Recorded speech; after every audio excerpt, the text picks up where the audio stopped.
ओम अज्ञानतिमिरन्धस्य ज्ञानाञ्जनशलाकया चक्षुरुन्मीलितं येन तस्मै श्रीगुरवे नमः। नमो ओम विष्णुपादाय कृष्णप्रेष्ठाय भूतले श्रीमते भक्तिवेदांत स्वामिन् इति नामिने। नमस्ते सरस्वते देवे गौरवाणी प्रचारिणे निर्विशेषा शून्यवादी पाश्चात्य देशतारिणे। जय श्री कृष्ण चैतन्य प्रभु नित्यानंद श्री अद्वैत गदाधर श्रीवासादि गौर भक्त वृंद। हरे कृष्णा कृष्ण कृष्ण हरे हरे, हरे राम राम राम हरे हरे। हरे कृष्णा। तो आप सभी भक्तों का रामनवमी के महोत्सव पर स्वागत है। जिस प्रकार भगवान कृष्ण इस धरती पर स्वयं आए अष्टमी के दिन, जिसे हम कृष्ण जन्माष्टमी कहते हैं, इसी प्रकार भगवान राम इस धरती पर आए नवमी के दिन, जिसे हम राम नवमी कहते हैं। भगवान भगवत गीता में बताते हैं भगवान के इस धरती पर आने के अनेकों कारण हैं। जैसे भगवान भगवत गीता में कहते हैं, यदा यदा ही धर्मस्य ग्लानिर्भवति भारत अभ्युत्थानमधर्मस्य तदात्मानं सृजाम्यहम्। भगवान धरती पर जब भी असली धर्म की ग्लानि होती है और जब अधर्म बढ़ जाता है, तब भगवान स्वयं धरती पर आते हैं। दूसरा, भगवान ये भी कहते हैं, परित्रणाय साधूनां विनाशाय च दुष्कृतां। भगवान अपने भक्तों की, साधुओं की, उनकी रक्षा करने के लिए और असुरों का विनाश करने के लिए भगवान धरती पर आते हैं। और सबसे महत्वपूर्ण कारण भगवान का धरती पर आने का है अपने भक्तों की प्रसन्नता के लिए और समस्त जीवों को ये एक अवसर प्रदान करने के लिए कि वे भी भगवान की लीला को समझ सकें, भगवान की लीला के बारे में वर्णन कर सकें, श्रवण कर सकें। कई बार हमें लगता है कि भगवान तो त्रेता युग में आए, राम भगवान, हम कलयुग में हैं। तो जो भगवान जब अवतरित हुए इस धरती पर, जैसे भगवान के साथ में जितने भी अयोध्या वासी थे, वो बड़े सौभाग्यशाली थे, क्योंकि उन्होंने साक्षात भगवान की लीलाओं के दर्शन करे, भगवान के साक्षात दर्शन करे। लेकिन हमें यह जान करके अत्यंत प्रसन्न होना चाहिए कि कलयुग में भी हम भगवान राम का संग कर सकते हैं। केवल त्रेता युग में अयोध्या वासी जिन्होंने भगवान का संग किया, केवल वे ही भाग्यशाली नहीं हैं। कलयुग होने के उपरांत भी हम कलयुग में आज भी भगवान का संग कर सकते हैं। तो हमें बड़ा आश्चर्य होगा, अरे ये कैसे संभव है? भगवान त्रेता युग में आए और कलयुग में हम भगवान का संग कैसे कर सकते हैं, राम भगवान का? वेदों में बताया है भगवान एब्सोल्यूट है, परम है।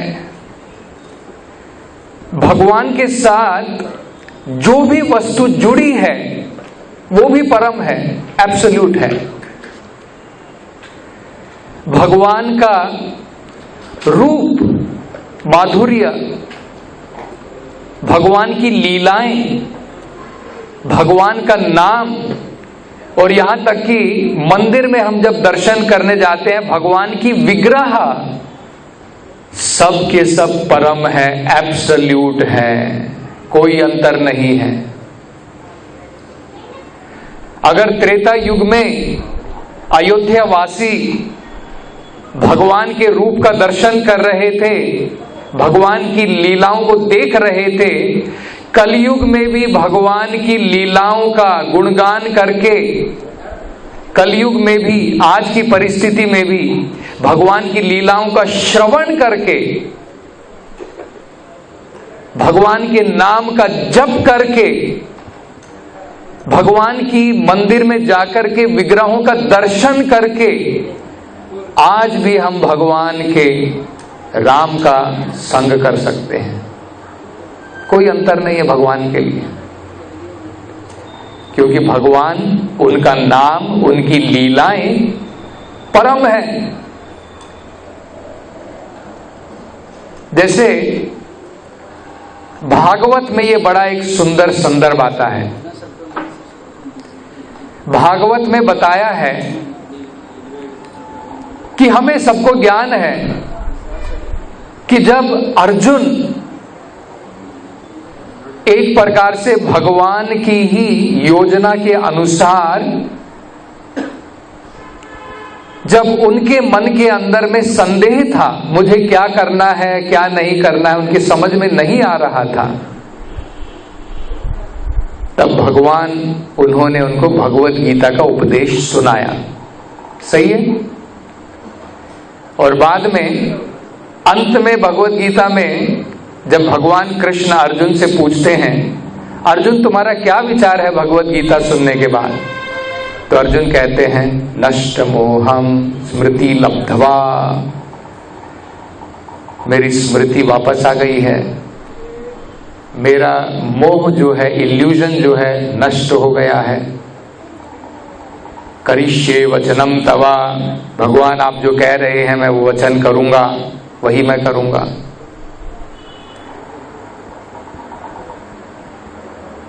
भागवत में बताया है जब भगवान कृष्ण इस धरती से अंतर ध्यान हो गए, जब अपनी लीला को समेट करके चले गए, तब एक बार और अर्जुन दोबारा मोहग्रस्त हो गए थे।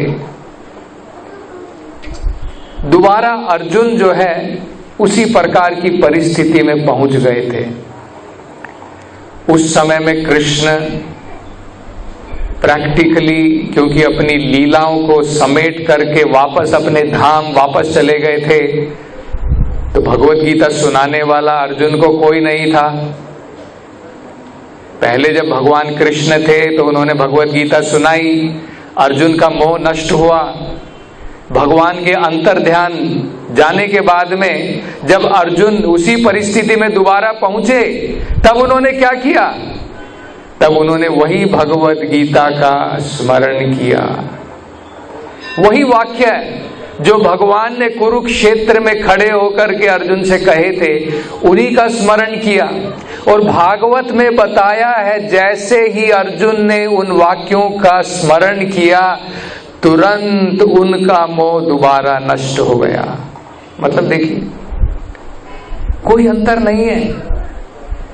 भगवान हमारी आंखों के सामने है या नहीं है, क्योंकि भगवान की लीलाएं, भगवान का संदेश, भगवान के वाक्य, वो भगवान का गीत, भगवत गीता आज भी हमारे पास में मौजूद है। तो जब हम रामायण को पढ़ते हैं, जब भगवान की लीलाओं को सुनते हैं, जब हम भगवत कथा का श्रवण करते हैं, तो भगवान का हम संग कर रहे हैं। तो अगर हम चाहते हैं कि आज भी हम राम का, भगवान कृष्ण का संग करें, तो हमें क्या करना है? भगवान की लीलाओं का स्मरण करना है, श्रवण करना है, भगवान के नाम का जप करना है, उसको सुनना है, मंदिरों में जा करके भगवान के दर्शन करने हैं। यही रामनवमी का महत्व है। यही महत्व है कि आज के शुभ दिन हम भगवान राम की लीलाओं का स्मरण कर सकते हैं और उसके द्वारा भगवान का संग कर सकते हैं। प्रभुपाद जी बताते हैं, रामायण जो है बड़ी ही अनोखी किताब है। आज भी घर घर में लोग जो हैं राम के गुण गाते हैं। लेकिन आप सबको जानकर के आश्चर्य होगा कि रामायण को लिखने वाले वाल्मीकि पहले अपने जीवन में एक चोर, एक उचक्के थे, प्लंडरर जिसे बोलते हैं, थीफ। रास्ते में जो भी जाता था उसको घेर करके लूट लेते थे, उसका सारा धन दौलत हड़प लेते थे। इस प्रकार का चरित्र था वाल्मीकि का पहले। लेकिन भगवान के महान भक्त नारद मुनि, उनके संग के द्वारा वाल्मीकि का सारा जीवन बदल गया। लेकिन वाल्मीकि अपने दुष्कर्मों में इतने मग्न थे कि जब नारद मुनि ने उन्हें कहा कि तुम राम के नाम का जप करो, उनको राम के नाम का जप करना भी नहीं आया। जरा सोचिए, अपने दुष्कर्मों में वो इतने मग्न थे कि, क्योंकि एक्चुअली ये सही है, पापी लोगों के मुख से भगवान का नाम नहीं निकलता है, बड़ा मुश्किल है। अगर कोई व्यक्ति भगवान के नाम का जप कर रहा है तो हमें समझना चाहिए उस व्यक्ति ने सभी प्रकार के वेद पढ़ लिए हैं, उस व्यक्ति ने सभी प्रकार के यज्ञ कर लिए हैं, उस व्यक्ति ने अनेकों प्रकार की तपस्या पूर्ण कर ली है, सभी उसके पाप कर्म नष्ट हो गए हैं, पुण्य कर्म किए हैं, तब जाकर के जीव के ऊपर भगवान का नाम आता है, अन्यथा नहीं आता है। तो वाल्मीकि जो है इतने पाप कर्म करता था कि भगवान के नाम का जप भी उसके मुख पर नहीं आया। तब नारद मुनि ने सोचा किस प्रकार से इसको भगवान के नाम के जप में लगाया जाए। तो उन्होंने कहा, ठीक है, तुम एक काम करो, तुम चोर हो, तुम अनेकों प्रकार के दुष्कर्म करते हो, लोगों को मारते हो, तो ठीक है, तुम मरा मरा मरा मरा मरा मरा मरा का उच्चारण करो। मरा मतलब होता है डेड। तो देखिए, मरा मरा राम राम राम, इस प्रकार से उच्चारण करते करते भगवान के नाम के अंदर में इतनी शक्ति है। आप आगे से उच्चारण करो या पीछे से उच्चारण करो, कोई फर्क नहीं है। आप समझ करके उच्चारण करो या बिना समझ के उच्चारण करो। वेदों में बताया है भगवान का नाम इतना श्रेष्ठ है, जिस प्रकार से अग्नि को बच्चा अनजाने में हाथ लगाए या जानबूझ करके हाथ लगाए, उसका हाथ जरूर जलेगा। दवाई हम लोग जब हमारे अंदर में जब रोग होता है, बीमारी होती है, दवाई हम समझ करके पिए या बिना समझ करके पिए। बच्चे को तो कोई समझ नहीं है दवाई पीने से मेरी बीमारी दूर होगी, लेकिन बच्चा भी पीता है। हम एडल्ट होकर के हमें ज्ञान है, हम दवाई पिएंगे तो हमारी बीमारी दूर होगी, लेकिन दवाई तो दवाई है। आपको समझ में है या ना समझ में है, उससे कोई फर्क नहीं पड़ेगा। अगर हम दवाई पिएंगे तो हमारा रोग दूर होगा। इसी प्रकार से भगवान का नाम इतना श्रेष्ठ है कि अगर हम भगवान के नाम का जप करेंगे तो अवश्य ही पापों से मुक्ति होगी। और राम के नाम के बारे में वेदों में बड़ा सुंदर वर्णन है। राम के नाम के बारे में बताया है, रमन्ते योगिनो अनंते सत्यानंदे चिदात्मनि इति राम पदेनासौ परम ब्रह्मा विधीयते। रमन्ते का मतलब होता है आनंद लेना। हम लोग जिस प्रकार से भोग की वस्तुओं में आनंद लेते हैं, हम इंद्रिय तृप्ति में आनंद लेते हैं, फिल्म देखते हैं, गाने सुनते हैं, नाचते हैं, गाते हैं, शराब पीते हैं, अनेकों प्रकार के दुष्कर कर्म करके हम लोग आनंद लेते हैं, है ना। भोग आनंद कहते हैं इसे। योगी जो होते हैं वो इस प्रकार के आनंद में उनकी कोई रुचि नहीं है, क्योंकि उन्हें ज्ञान है ये भौतिक संसार का जो आनंद है आदि अंत वंत कौन्तेय न तेषु रमते बुधाः। इस भौतिक संसार का आनंद जो होता है उसकी एक शुरुआत होती है आदि अंतवंत, और फाइनली उसका एंड हो जाता है, खत्म हो जाता है।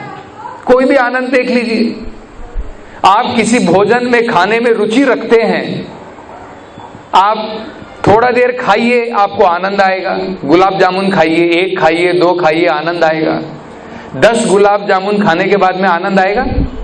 नहीं आनंद आएगा। आप 12-13 गुलाब जामुन खा लेंगे तो जितने पहले आपने गुलाब जामुन खाए हैं सारे के सारे बाहर निकाल देंगे। ये भौतिक आनंद है, आदि अंत वंत कौन्तेय।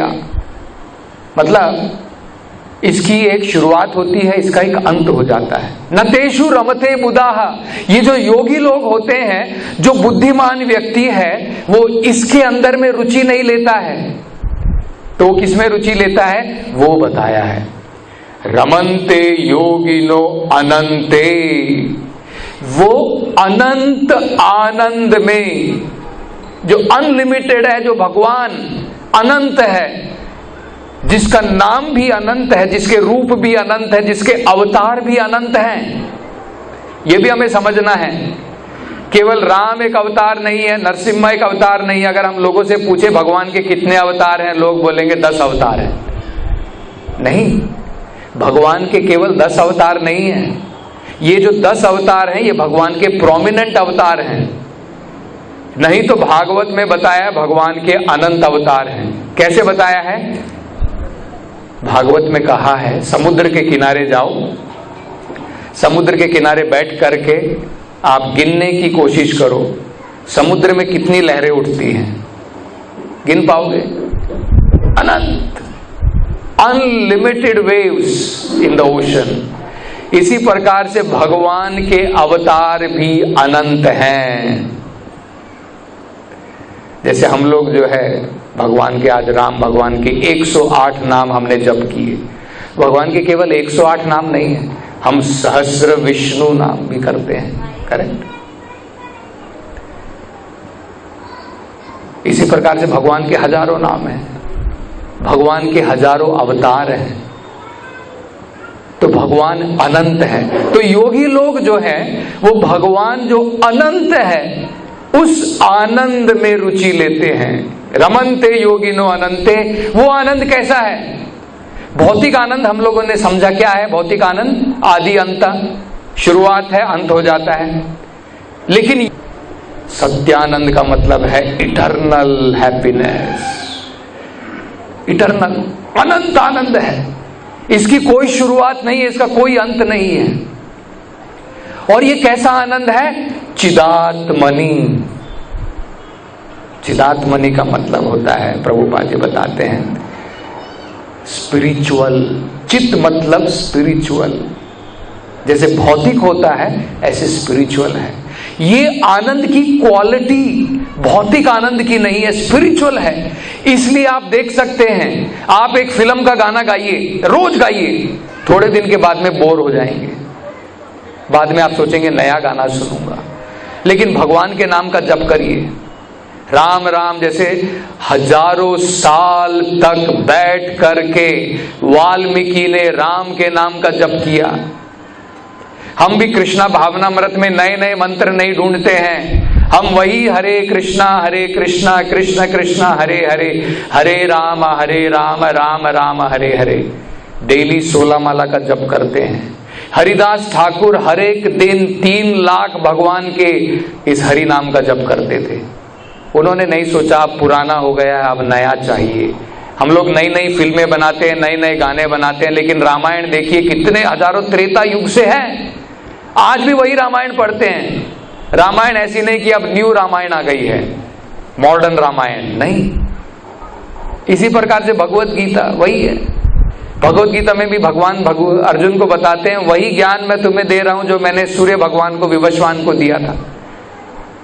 तो इसे कहते हैं चिदात्मनि, मतलब ये चित्त है, ये स्पिरिचुअल है, इसमें और भौतिक में अंतर है ना। यही देखिए अंतर है।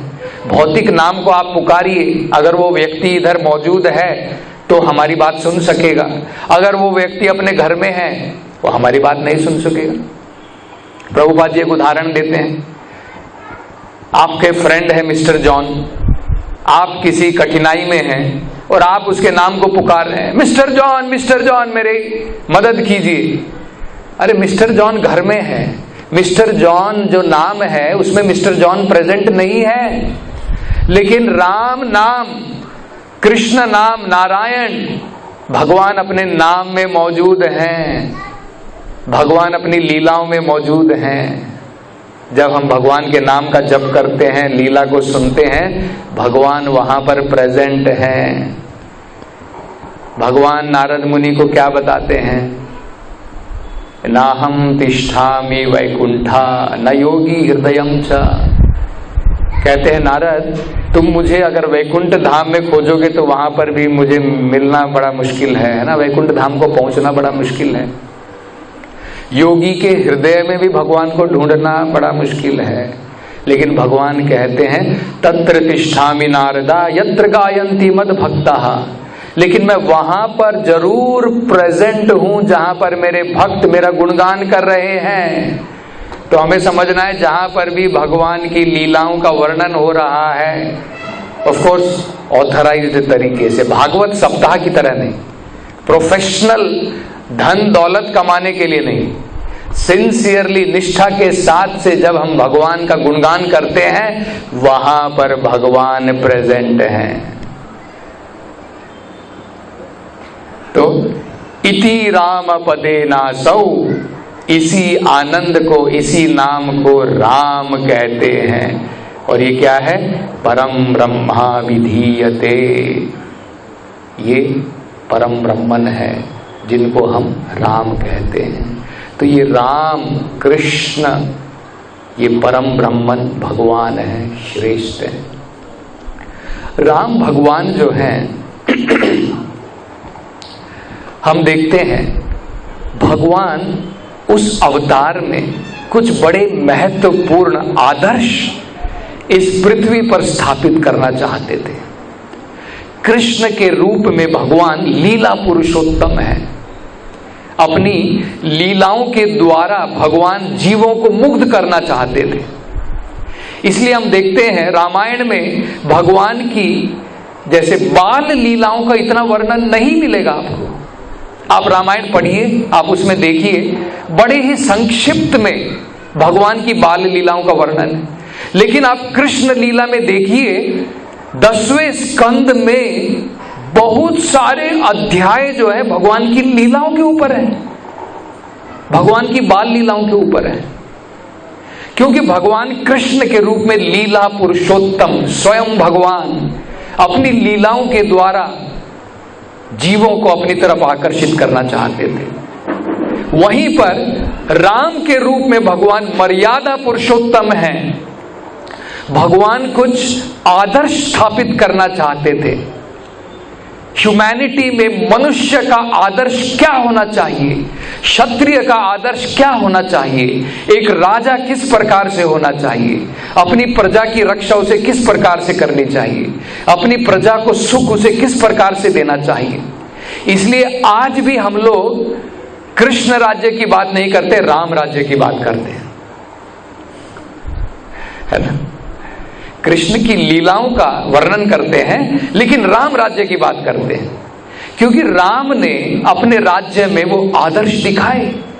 आपको जान करके बड़ा आश्चर्य होगा, राम का राज्य इस प्रकार का था कि राम के राज्य में, भगवान के राज्य में जब भी भगवान मौजूद होते हैं, जब भगवान का आदेश का पालन होता है, वहां पर सभी लोग आनंद में मग्न रहते हैं, दुख लोगों के दूर हो जाते हैं, किसी प्रकार की नेचुरल कैलेमिटी भी नहीं होती है।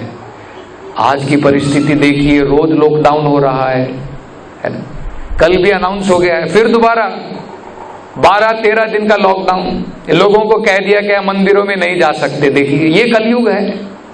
लोग मंदिर में आना चाहते हैं लेकिन कलयुग अपनी तरफ से जो है अनेकों प्रकार की अड़चन डालता है। You can not go to the temple.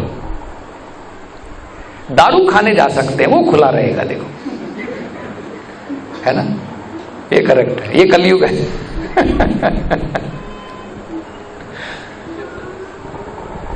तो हमें समझना है राम राज्य का मतलब क्या होता है।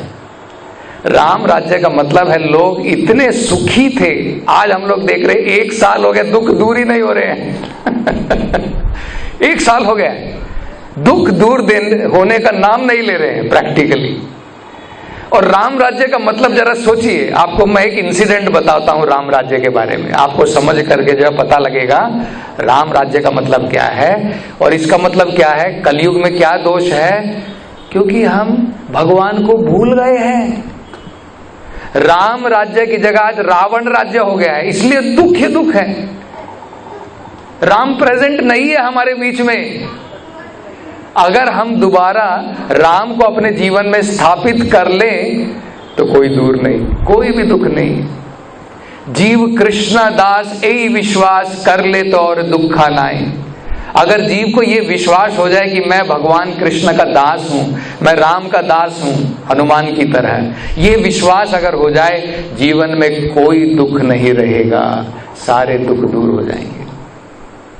ये लैकिंग है कलयुग के अंदर में, और कुछ लैकिंग नहीं है। लोग बोलते हैं कि कलयुग के अंदर में महामारी चल रही है, बीमारी चल रही है, और खाने की कमी है, पॉपुलेशन बढ़ गई है, ये स्केयरसिटी है, वो स्केयरसिटी है। सारी स्केयरसिटी का कारण है स्केयरसिटी ऑफ गॉड कॉन्शियसनेस। क्योंकि हम लोग, हमारी चेतना में भगवान की कमी है, भगवान की चेतना की कमी है, इसलिए सारी स्केयरसिटी है। तो राम के राज्य में क्या हुआ, एक बार एक व्यक्ति का पुत्र जो है उसका देहांत हो गया। वो सीधे पहुंच गए राम के राज्य में और राम जी से जाकर के प्रश्न कह रहे हैं, राम, लगता है आपके राज्य में कुछ दोष है। तो राम ने कहा, क्या हुआ? उन्होंने कहा, मेरा पुत्र, मेरे से पहले उसकी मृत्यु हो गई। ये स्वाभाविक नहीं है, ये स्वाभाविक नहीं है। जनरली स्वाभाविक क्या होता है, नेचुरल क्या होता है, पहले पिताजी, क्योंकि उनकी उम्र बड़ी है, उनकी मृत्यु होती है, बाद में जाकर के पुत्र की मृत्यु होती है। पिता के सामने पुत्र की मृत्यु हो जाए वो स्वाभाविक नहीं है, अस्वाभाविक है। It is not natural. तो देखिए किस प्रकार का राज्य था राम के समय में। अस्वाभाविक अकाल मृत्यु भी नहीं आती थी। ये राम राज्य का मतलब है। और आजकल हम लोग कहते हैं ना, राम राज्य बनाना है, राम राज्य बनाना है, लेकिन आज का राम राज्य जो हम लोग बनाना चाहते हैं, राम राज्य माइनस राम, वो राम राज्य नहीं है, वो काम राज्य है, काम वासनाओं का राज्य है। राम राज्य का मतलब है राम की चेतना वहां पर होनी चाहिए, गॉड कॉन्शियसनेस, कृष्णा भावनामृत उसी को कहते हैं। तो राम जो है अपने आदर्श को स्थापित करना चाहते थे। एक सबसे महत्वपूर्ण भगवान के 6 बहुत महत्वपूर्ण गुण होते हैं। भगवान की परिभाषा में पराशर मुनि बताते हैं, ईश्वरस्य समग्रस्य वीर्यस्य यशस्य श्रियः ज्ञान वैराग्यस्यैव शन्नं भग इतिंगणा। भगवान की डेफिनेशन क्या है ये हमें समझना है। आजकल क्या है, जैसे जरा सोचिए समझिए, बहुत महत्वपूर्ण है। अगर आप गोल्ड परचेज करना चाहते हैं, क्या आप हार्डवेयर की शॉप में जाएंगे? क्या आप इमिटेशन ज्वेलरी की शॉप में जाएंगे, मुझे गोल्ड चाहिए? आपको गोल्ड नहीं मिलेगा, आपको इमिटेशन गोल्ड मिलेगा। आप हार्डवेयर की शॉप में जाएंगे, आपको नट बोल्ट मिलेगा, गोल्ड नहीं मिलेगा। गोल्ड खरीदने के लिए आपको थोड़ा ज्ञान होना चाहिए। गोल्ड कहां पर मिलेगा, गोल्ड क्या है,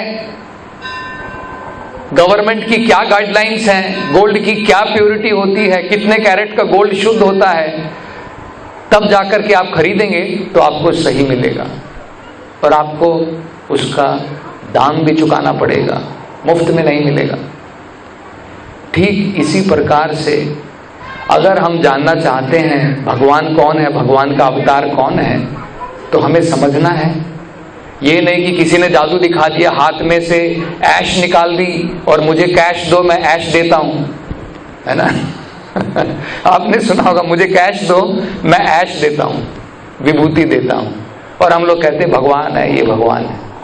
तो ऐसा भगवान नहीं है, ये भगवान के लक्षण नहीं बताए हैं वेदों के अंदर में। आजकल हम लोग भारतवर्ष में देख रहे गली गली में भगवान है।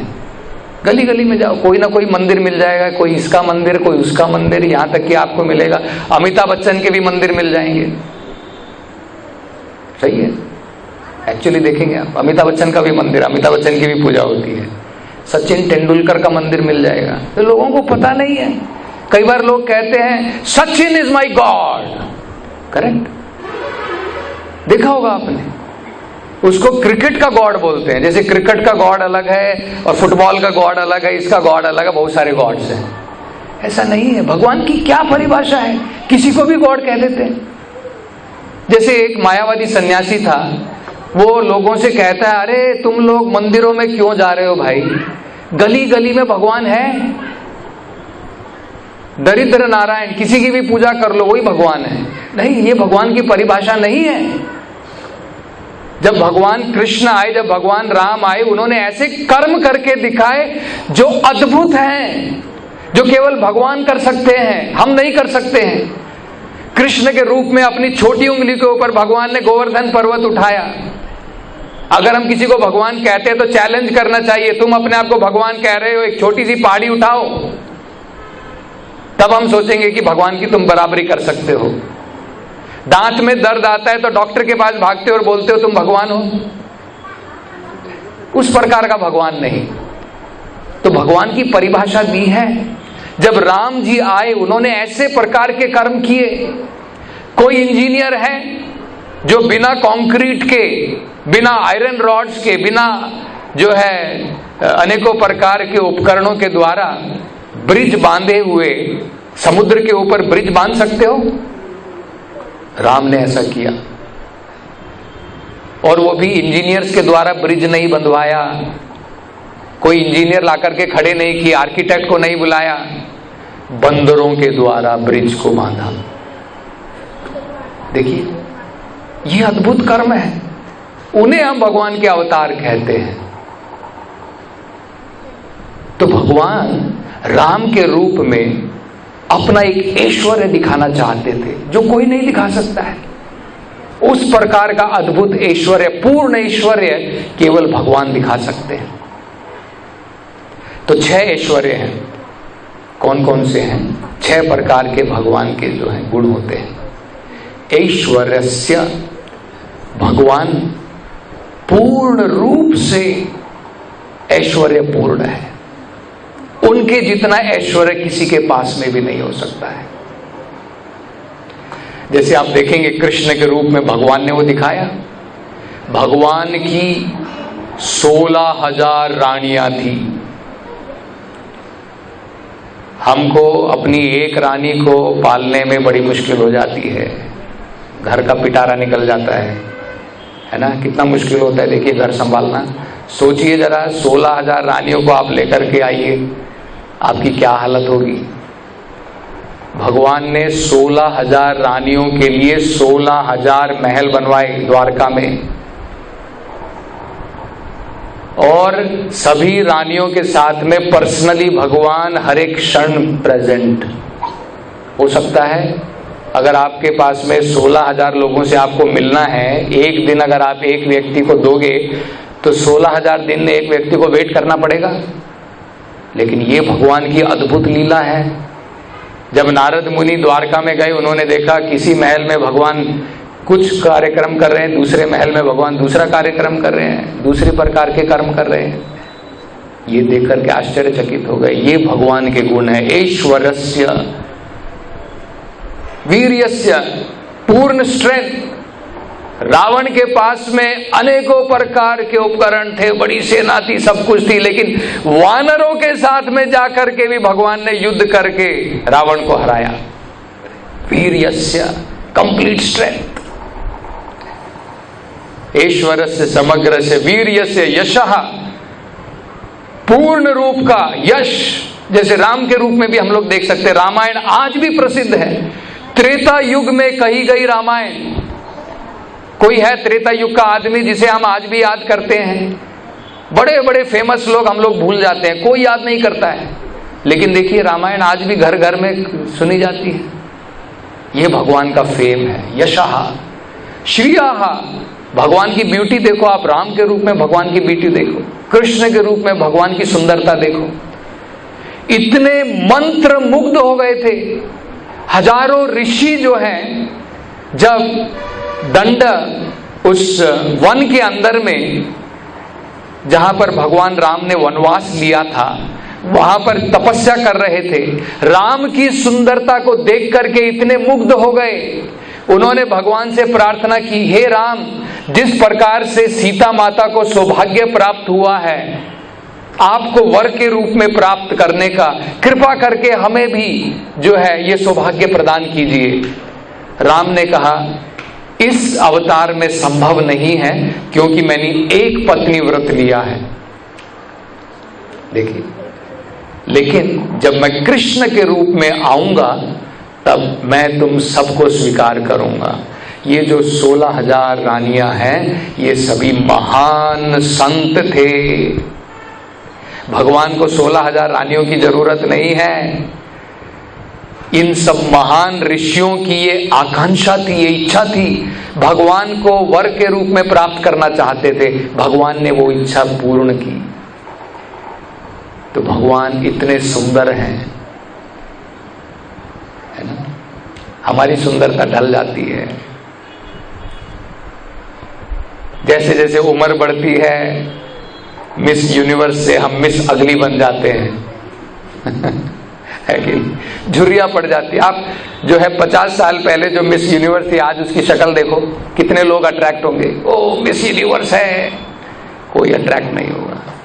लेकिन भगवान नव यौवनम च, भगवान दिन बीतने के बाद में भी नव युवक है। हमारे बाल सफेद हो जाते हैं भगवान के। कोई फोटो देखी आपने, भगवान के बाल सफेद हैं? कहीं पर भी नहीं है। भगवान नव यौवनम च, ये भगवान की ब्यूटी है। ज्ञान वैराग्यस्यैव, भगवान के बराबर जो ज्ञान है, जो भगवत गीता का, भागवत का ज्ञान है, वो कहीं पर भी नहीं मिलेगा। और उसी प्रकार से वैराग्य, वैराग्य भगवान ने राम के रूप में दर्शाया। बहुत बड़ा वैराग्य हैं, आपने देखा होगा। बेटे लोग भी कई बार, जैसे औरंगजेब था, अपने पिताजी को जेल में बंद कर दिया प्रॉपर्टी के लिए। आजकल भी हम लोग देखते हैं, भाइयों भाइयों में लड़ाई हो जाती है, माता पिता में, बेटों में लड़ाई हो जाती है प्रॉपर्टी के लिए। जरा देखिए, पूरे पृथ्वी के राजा थे उस समय में राम, अयोध्या से रूल करते थे।